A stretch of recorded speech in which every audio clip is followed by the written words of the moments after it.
Rogers, Bobby Garland TV. Do something a little different today. Have my son, Mr. Holden Lane Rogers, with me today, and we're going to clean a crappie. We're going to show you how we clean crappie. What's cool about that is all over the country, people clean them a little bit different. I am no expert. I want to say that starting out front. I like old school. I like using a fillet knife. I do not keep 200, 300 crappie to clean. I clean maybe 15 at a time, so I still do it by hand. I like the old school, doing it by hand. Everyone has their different place where they actually clean their fish. We're kind of lucky. We get to do it right here in our kitchen. We clean our crappie right here in our kitchen on our island. So wherever your cleaning spot is, if you're lucky enough to do it in the kitchen, you're a lucky person. So we're going to walk through cleaning the fish the way we do it. We do it old school way, and we'll walk you through it. So Mr. Holden Lane, can you grab me a fish out of our cooler? Something I need to say that I do different. I never clean the crappie the same day I catch them. That's kind of weird. I freeze every one of them, right? So Holden got me a crappie there. I freeze them. I never clean the crappie the same day I catch them. I get home from fishing, I fished all day long, I'm worn out, I'm exhausted. I put them on ice and I clean them the next day or even 2 days later. So that's something I do a little bit different. It surprises me people still clean their crappie the exact same day they catch them. I've never done that. Putting them on ice will not make them slimy.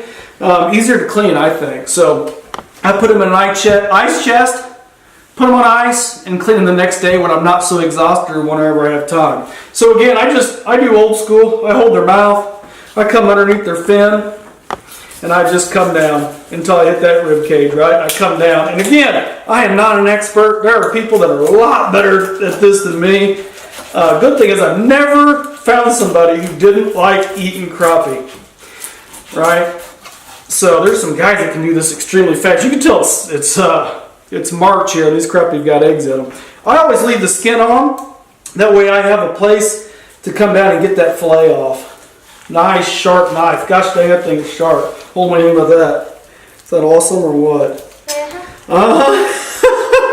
And then I've seen some people. I had a father-in-law that used to keep the meat underneath the rib cage. I don't do that. I just cut that rib cage completely out like that. Come underneath here, cut that off. I do not try to keep the meat that's underneath the rib cage. I've actually seen people do that before. Eggs dropping out there. And then we have a nice piece of crappie, filleted, just like that. No bones, no scales, no nothing. Some people like the skin on them. Some people like the heads on them. Some people like to eat the tails. I like just a nice piece of fillet. So again, that's how we clean our crappie. We don't clean them hundreds of times, so we don't use electric knife. We go old school.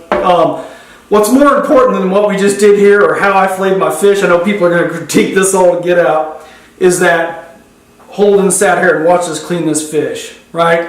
So just as important as having the youth go fishing with you in the boat and catch those fish is sitting here in our kitchen. He just got to see this crappie cleaning. He'll never forget this the rest of their lives.